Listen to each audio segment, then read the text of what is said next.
Chapter 1 Thought and Character. The aphorism, "As a man thinketh in his heart, so is he," not only embraces the whole of man's being, but is so comprehensive as to reach out to every condition and circumstance of his life. A man is literally what he thinks, his character being the complete sum of all his thoughts.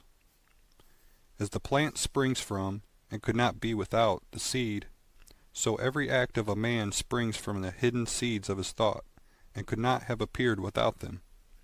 This applies equally to those acts called spontaneous and unpremeditated, as to those which are deliberately executed.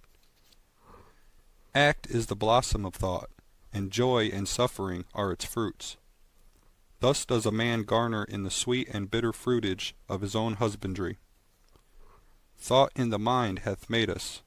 What we are, by thought we wrought and built. If a man's mind hath evil thoughts, pain comes on him as comes the wheel the ox behind. If one endure in purity of thought, joy follows him as his own shadow, sure. Man is a growth by law, and not a creation by artifice, and cause and effect is as absolute and undeviating in the hidden realm of thought as in the world of visible and material things. A noble and godlike character is not a thing of favor or chance, but is the natural result of continued effort in right thinking, the effect of long-cherished association with godlike thoughts. An ignoble and bestial character, by the same process, is the result of the continued harboring of groveling thoughts. Man is made or unmade by himself. In the armory of thought he forges the weapons by which he destroys himself. He also fashions the tools with which he builds for himself heavenly mansions of joy and strength and peace. By the right choice and true application of thought, man ascends to the divine perfection. By the abuse and wrong application of thought, he descends below the level of beast. Between these two extremes are all of the grades of character, and man is their maker and master. Of all the beautiful truths pertaining to the soul which have been restored and brought to light in this age, none is more gladdening or fruitful of divine promise and confidence than this, that man is the master of thought, the molder of character, and the maker and shaper of condition, environment, and destiny.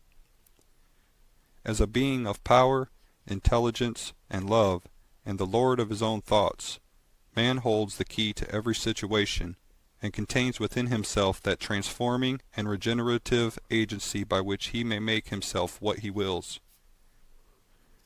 Man is always the master, even in his weakest and most abandoned state.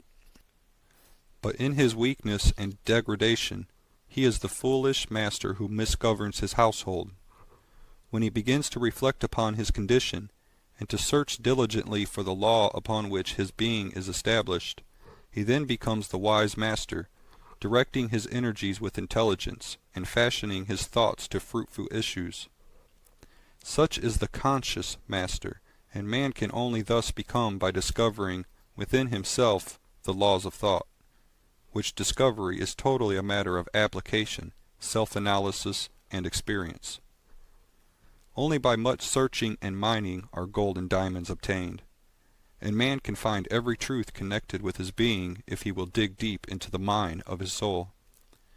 And that he is the maker of his character, the molder of his life, and the builder of his destiny, he may unerringly prove, if he will watch, control, and alter his thoughts, tracing their effects upon himself, upon others, and upon his life and circumstances. If he will link cause and effect by patient practice and investigation, utilizing his every experience, even to the most trivial, as a means of obtaining that knowledge of himself. In this direction, as in no other, is the law absolute that, he that seeketh findeth, and to him that knocketh it shall be opened. For only by patience, practice, and ceaseless importunity can a man enter the door of the temple of knowledge. End of Chapter 1. Thought and Character.